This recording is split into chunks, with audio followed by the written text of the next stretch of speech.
In July 1896, as farm prices stayed low, the Democratic National Convention convened in Chicago.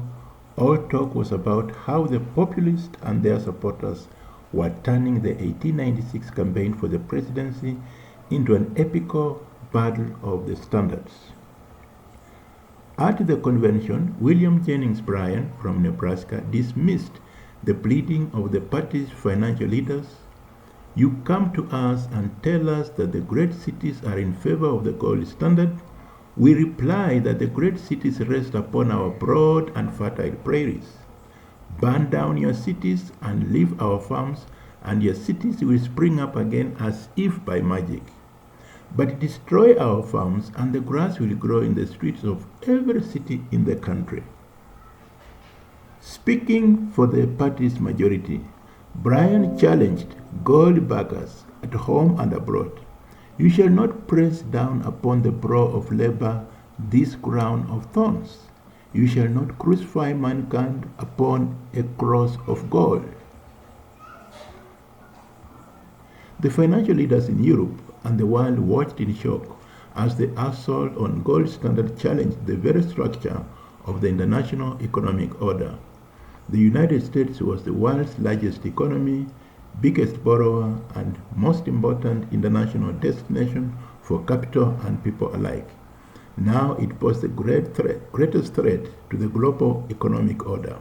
The issue, wrote the Times reporter, is no longer between silver and gold only, but between society and a very crude form of socialism.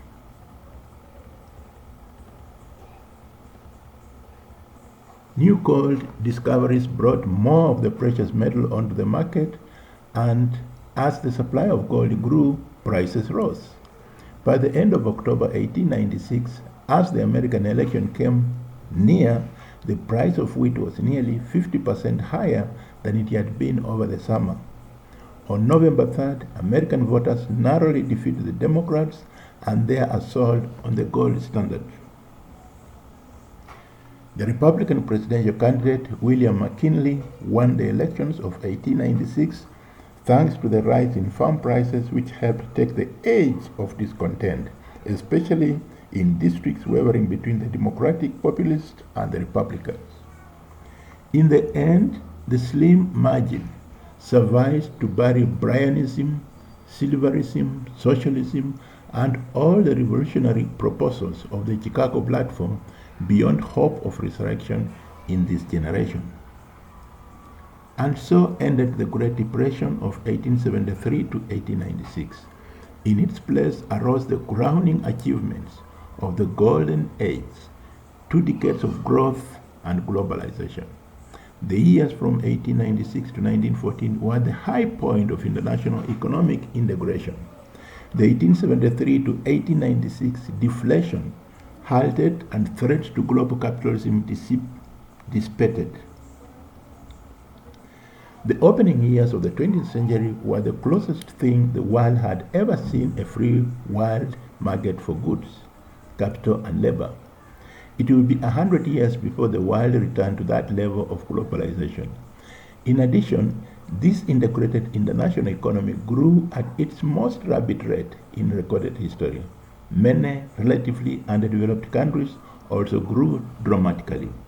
The economies of Canada and Argentina more than tripled, and their output per person nearly doubled. In less than 20 years, these two nations changed from being much poorer to much richer than France and Germany. The turnaround in prices that blunted the attack on gold was driven in part by the operation of the gold standard itself. As prices rose after 1896, gold became less politically contentious, and countries that had avoided the gold standard flocked to it. Japan and Russia in 1897, Argentina in 1899, Austria-Hungary in 1902, Mexico in 1905, Brazil in 1906. Thailand in 1908, even India on silver for centuries was pushed onto a modified gold standard by the British. By 1908, China and Persia were the only countries of any import not on gold. The gold standard was central to the golden age of international economic integration.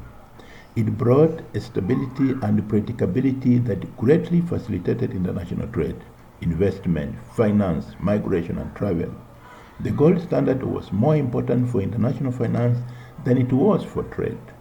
International financiers regarded being on gold as an obligation of well-behaved members of the classical world economy, a signal of a world's economic reliability. Investors knew that a government willing and able to overcome opposition to gold was also likely to honor its foreign debts even in the face of domestic protests. The gold standard symbolized financial rectitude because it required governments to fit their economic policies to global economic pressures. Adherence to gold forced national economies to adjust when they spend beyond their means. The gold standard acted as a metallic regulator to impose wages and price restraint. Any gold standard country that spent more than it earned or could borrow would be forced by the operation of the gold standard to reverse course. The reversal in course entailed a reduction in wages, spending, and prices in order to attract international trade. Governments on gold had to privilege international ties over domestic demands, imposing austerity and wage costs on unwilling populations in order to adhere to gold. This made the gold standard a litmus test that international investors used to judge the financial reliability of national governments. The use of the railroad and steamship, both in place by 1870, expanded much more rapidly thereafter. In 1870, the combined vast expanses of Latin America, Russia, Canada, Australia, South Africa, and India had barely as much railroad mileage as in Great Britain. By 1913, these regions had 10 times Britain's railroad mileage, with Argentina alone going from a few hundred miles of rail in 1870 to a system more extensive than Britain. Spurred by the advances in transportation, world trade went from under $8 billion in 1896 to over $18 billion in 1913. Even corrected for inflation, this was nearly a doubling. International investments grew even more rapidly than world trade to $44 billion on the eve of World War I. The international economic system of the Golden Age ran like a London gentleman's club. Members supported one another when necessary to keep the club running smoothly, and inducted new applicants if they met the club standards.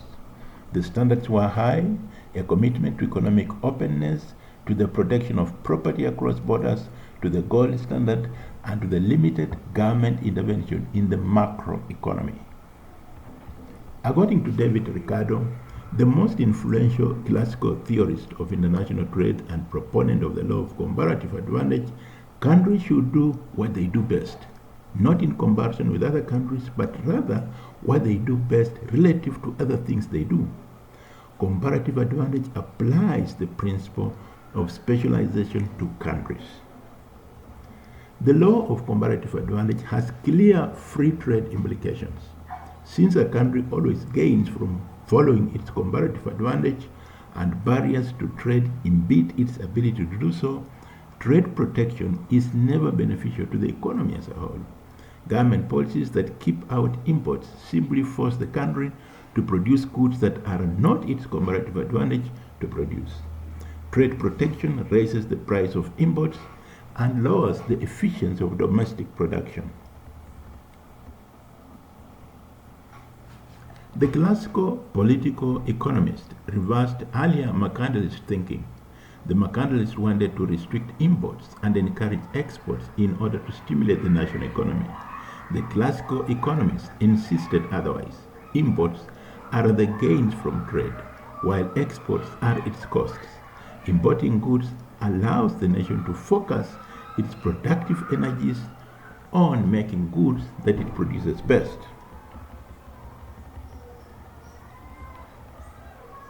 Classical economics like neoclassical economics after it and until today, argues powerfully against restrictions on the international movement of goods, capital, and people. Countries followed and still follow these principles to very different degrees, and the world has varied tremendously in its overall orientation towards economic integration. Powerful people defending their interests drove the opening of country after country to the world economy. Nathan Mayer Rothschild was economically and politically central to the era. Born in 1840, a few years before the repeal of the Corn Laws, he died in 1915 as the world economy fragmented under the weight of World War I. Amschel Mayer Rothschild founded the House of Rothschild in Frankfurt in the late 1700s, and then sent his 5 sons to other European capitals. Soon the bank was established in Vienna, Naples, Paris, and London. As with many Jewish businessmen in this period, the combination of early financial and commercial experience and pan-European family connections positioned the Rothschild well. Nathan Mayer Rothschild, being in charge of the London office, used his position to reinforce the 3 major pillars of the gold age international economy. That is international finance, his own business, the gold standard, and the free trade. Like other international bankers, Rothschild regarded the gold standard as central to global capitalism. The Rothschild paid close attention to the United States, the world's most important borrower in the 19th century and early 20th century. In the 1830s, the United States grew in economic importance. The Rothschild dispatched a Frankfurt employee to the other side of the Atlantic. When August Schubach entered the United States, he changed his name from the German Yiddish for beautiful mountain to the French Belmont. Auguste Belmont also converted to Christianity. In the mid-1870s, Belmont and Rothschild pushed relentlessly to convince the United States to join the Gold Standard Club. The measure was controversial, and Congress defeated many attempts to get the country on gold. The effort paid off finally when President Ulysses Grant eventually agreed and prevailed on a lame-duck Congress the country's adoption of the gold standard.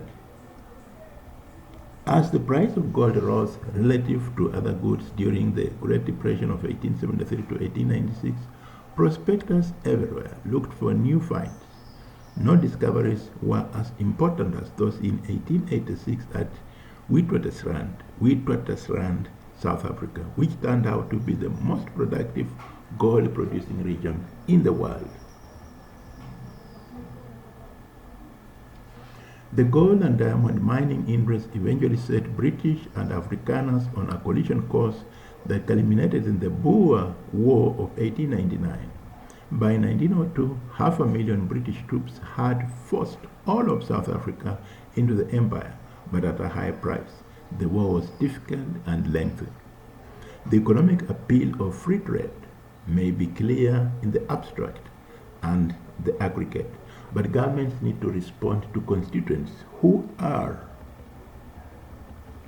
unlikely to be willing to sacrifice their region, class, company, or firm on the altar of long-term overall economic growth. The aggregate effect of freer trade may be positive, but its distributional impact divides groups and people into winners and losers. Liberalizing trade redistributes wealth and income, helping more efficient producers but hurting less competitive ones. Supporters of alternative monetary systems, especially a silver-backed currency or a pure paper currency, launched continued attacks on the gold standard. Many important countries rotated on and off gold. Only after prices began rising in 1896 did membership in the system become nearly universal. The costs of being on gold could be substantial. A government committed to a gold-backed currency could not use monetary policies such as devaluing or lowering interest rates to deal with domestic economic difficulties. The rules of the gold standard came, that is, free convertibility of currency into gold, allowing domestic prices and wages to move freely up and down. To maintain the gold value of the currency required governments to give up active monetary policy, even when such a policy was justified by local conditions. Being on gold eased access to foreign markets, capital, and investment opportunities, but restricted governments' ability to react to national economic conditions. The benefits of currency predictability and access to foreign capital had to be weighed against the cost of giving up one of the government's most powerful policy tools. It was difficult to evaluate gold's international economic advantages against its domestic economic sacrifices. Even today, scholars do not agree on whether the gold standard was a good thing. A major source of the gold standard staying power was, as with the trade, the extraordinary position of the United Kingdom. Ludwig Bamberg, the banker and politician who helped guide Germany onto gold, said, "We chose gold not because gold is gold, but because Britain is gold." Gold brought better access to Britain's financial connections, and London accounted for nearly half of all international investment at the turn of the century. The broader and deeper were commitments to gold. The greater swelled the ranks of those whose livelihoods depended on the gold standard and its accoutrements. Free trade and gold standard were the two most obvious distinguishing marks of pre-World War I global capitalism, but also important was the movement of capital and people that also influenced the economic order.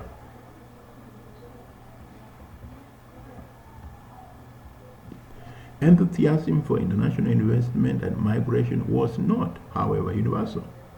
There was some concern in countries from which capitalism was flowing that this was restricting the supply of funds to worthy businesses at home. Although subsequent economic analysis tends to be agnostic on this account, many businesses in Europe resented the huge loans proffered by European financiers to the Tsar or to the province of Buenos Aires when they could not borrow. Joseph Chamberlain, a prominent British critic of foreign investment, railed against what he considered to be the neglect of industry by London's free trade foreign investing community, and argued thus, banking is not the creator of our prosperity, but is the creation of it. It is not the cause of our wealth, but is the consequence of our wealth. And if the industrial energy and development, which has been going on for so many years in this country, were to be hindered or relaxed, the finance and all that entire finance means will follow trade to the countries that are more successful than ourselves. As economies integrated, modern manufacturing spread from its limited base in Britain and northwestern Europe to the European continent, to North America, even to Japan and Russia. In 1870, Britain, Belgium, and France together produced nearly half of the world's industrial output. But by 1913, they were producing barely 1/5. German industrial output exceeded Britain's, and America's was substantially more than double Britain's. In 1870, British iron and steel production was greater than that of these two nations combined, while by 1913, Germany and the United States combined outproduced the UK roughly 6-1. Britain had lost its technological edge also. Germany made significant advances in electrical engineering and chemical, and Americans introduced revolutionary methods of mass production. The homeland of the Industrial Revolution was being left behind. The Japanese demonstrated the brought-up fruits of their economic success when they defeated China in a war in 1895, took Taiwan, increased their influence in Korea, and obtained a foothold in the struggle for spheres of influence in China. Japan made an even more striking statement in the war with Russia in 1904. Japan crushed the Russians, the first time in modern history that an Asian power had defeated a European. Europeans were especially shocked by the naval engagement in Tsushima Strait in May 1905. Japan's fleet proved faster, more modern, and better armed than Russia's, which it virtually destroyed. German science, American technology, and Japanese military might dazzled the world's all-industrial core, a range of countries that in the middle of the 19th century were well outside the circle of modern industrial society had, by the beginning of the 20th century, jumped into the center of the circle. They had become full members of the gentleman's club of the golden age world economy. Although the challenges to British manufacturing prowess relied on access to overseas markets, suppliers, capital, and technology, they also tended to use trade barriers to protect their industries. According to Friedrich List, a 19th century German political economist and activist, in order to allow freedom of trade to operate naturally, the less advanced nations must first be raised by artificial means to that stage of cultivation to which the British nation has been artificially elevated.